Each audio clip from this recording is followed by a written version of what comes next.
Okay, we'll start. First, we'll let everybody know I appreciate your attendance.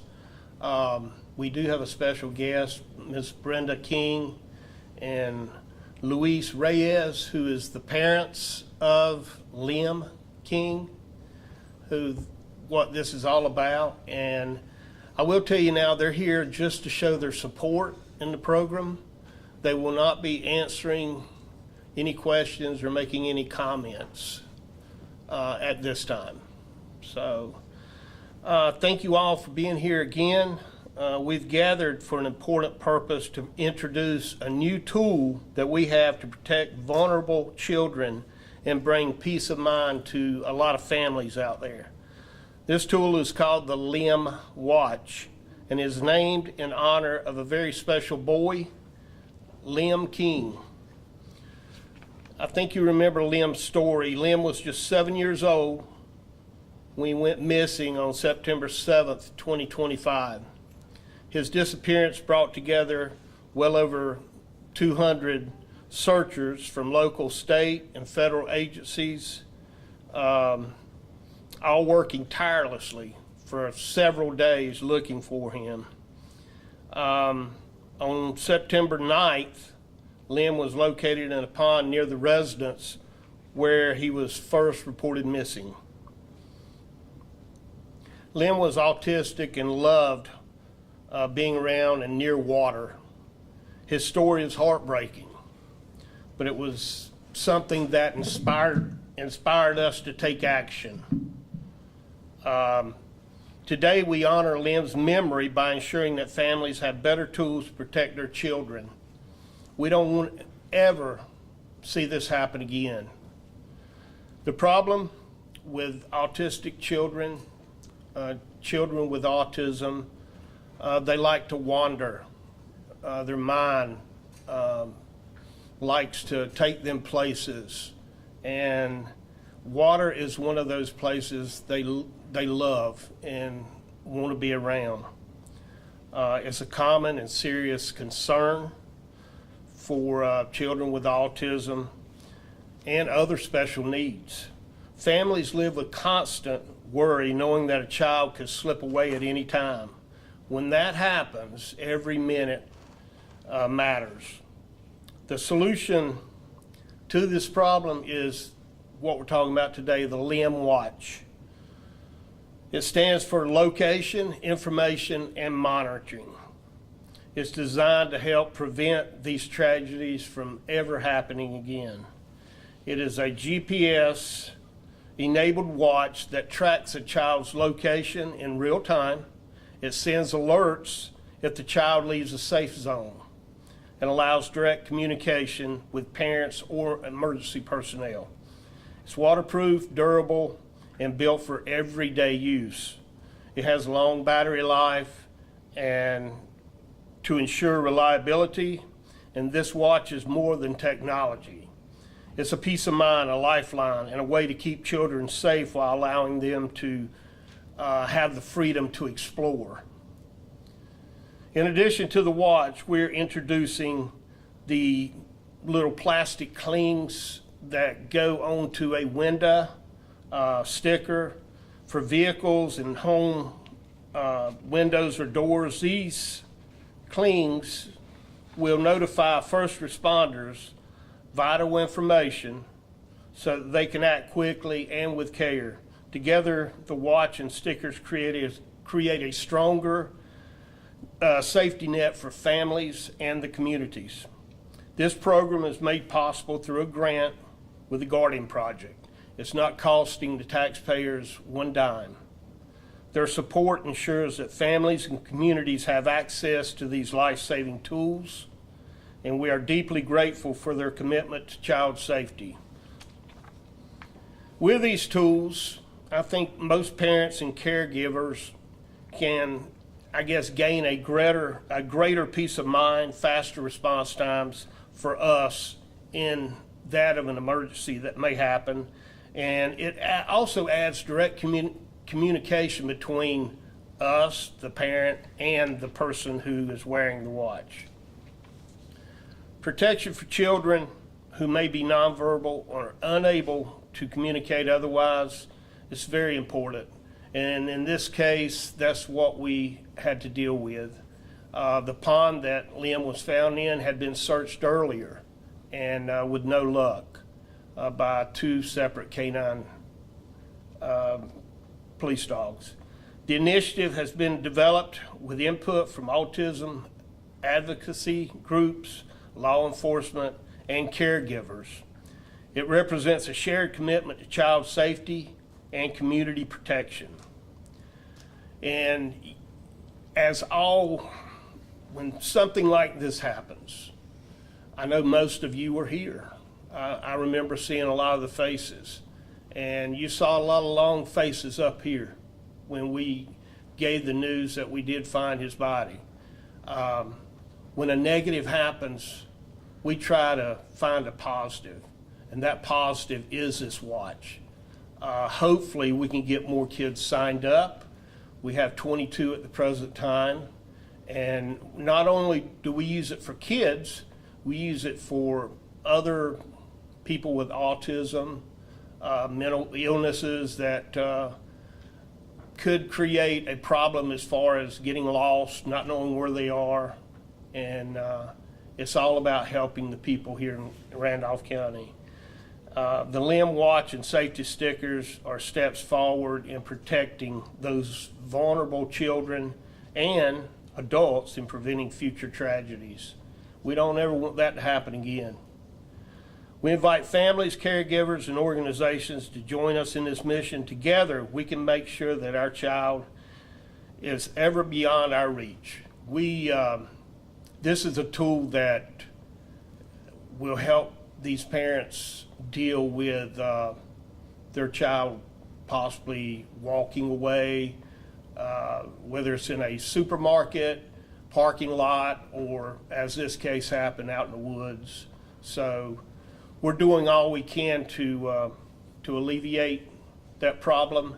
And what I want to do now is turn this over to Sergeant Bryant. If he'll come up and talk to us, Brian, about the operation, how it operates, and then we'll turn it over for questions. Thank you so much. This is Brian Tysinger. Good afternoon. So basically the watch is, the parent has to download an app. So the watch looks like this. It's basically a smartwatch is all it is. Runs off of cellular data. The app that they download is through TheraCare. And this is an example of it right here, if y'all see. The app and the watch can communicate with each other. It is assigned a Google number, the watch is when it's activated. You can create up a safe zone on it. Once that safe zone, it goes from 300 feet all the way up to almost 10 miles. It's pretty broad on how they want to create it. They can create a safe zone for different areas, and they can have multiple safe zones. Basically the way they do it, they would just go down to settings, and then there's an app on or a separate place on there where it can create on that. It works like any other smartwatch, just like you would with your Apple Watch. Works the same way. Okay? So what questions do y'all might have for that? Does it need continual charging, and is there a way that it can maybe be taken off or fall off? Yes, that's a good question. So it has a locking clasp. Pretty much, I call it an old school locking clasp. You have to have a special tool, which we do provide, and basically it just clips right here and unlocks. For your older people with dementia, things like that, that might have these watches, sometimes it's difficult to get it on them, and what we've done is we've come up with a different clasp, just like a regular watch clasp that they can do. But it actually, once you put it on, especially with the juvenile, it has been very successful and not falling off. The parent has to take it off for. And there are already about 22 individuals? Yes, ma'am. There are 22 juveniles right now that have the watches. And has it helped in locating any of these? Well, luckily, we have not had any issues with that. But yes, we also have, through the sheriff's office, we have a dashboard, and I'm able to track and see where they're at, whether they're active, whether they're charged, whether things like that. I know someone asked about the battery life. They do have to be charged. It's just like charging your smartwatch. Anytime you charge it, about a 24-hour, they have to charge it. We provide all that with it. This program, is it pretty unique to just this sheriff's office, or are there other departments across the state that also have this technology? I'm sure there are a few, but from my knowledge, it's just with this one right here, it's just us right as of right now. That's with the children. Yes. I think we're utilizing it in a lot of different ways. Not only is it for the elderly with dementia, but we got some smaller bands to use it for the kids. And the Guardian Project launched in 2025. Talk about maybe some of the successes in being able to grow the number of vulnerable people on that list, and kind of, your hope to get maybe more people on the list in 2026. So basically, we're going to go out with education more than anything, telling people more about the project, especially focusing on, we want to have a broad spectrum, obviously, but it's basically more education to the community, more education going to the schools, talking to the counselors, things like that, because a lot of the kids, with the schools, we don't know unless they know. So that's how I perceive to do it. We have approximately 50 people total on our program involved in it. I know one of the things that you guys ran into during the search was these cell service issues. Does this require that? And I Yep. see Sheriff, you're smirking there. So has there been any movement on that? So basically, with the watch itself, does run off of cellular data, just like any other smartwatch, and the provider for it is AT&T. So obviously, your different counties and things like your county, it depends on that. It can be activated to Wi-Fi.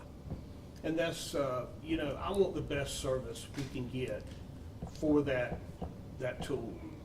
And, it's only as good as, I hate to put a watch on a kid in an area where it doesn't pick up. So we've got to make sure that we provide the best for that tool, best service. Does it show maybe like data points of where, a person has been, or is it just the live tracking? It's just with the live tracking. Yes, ma'am.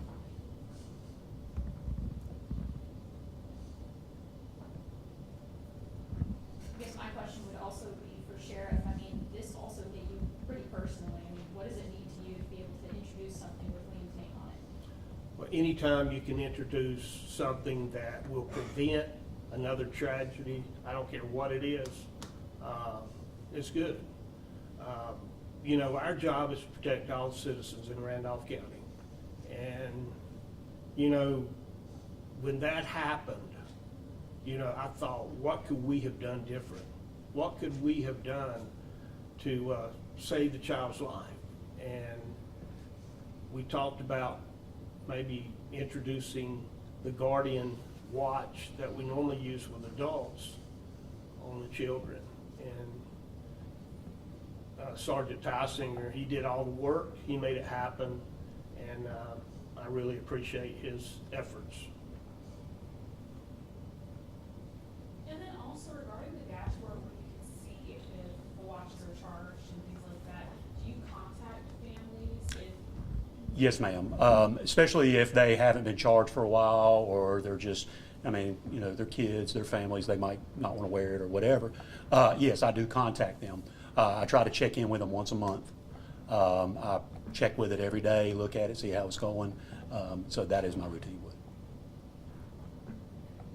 You mentioned earlier that the overall program isn't necessarily unique to Randolph County per se, but like the youth element of that is. Would you like to see more law enforcement agencies across the state, kind of take that youth initiative, have more youth initiatives for something like this? I believe that if there's a tool out there, every law enforcement entity throughout the state should utilize it. You never know when it's going to happen. we get a lot of calls in reference to elderly getting turned around due to early stages of dementia.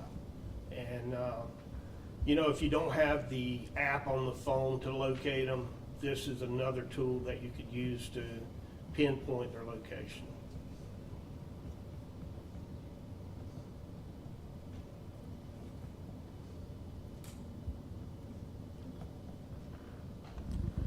Any other questions?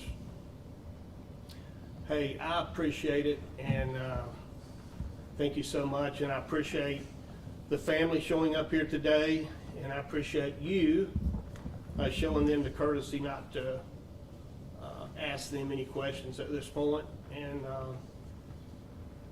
God bless you.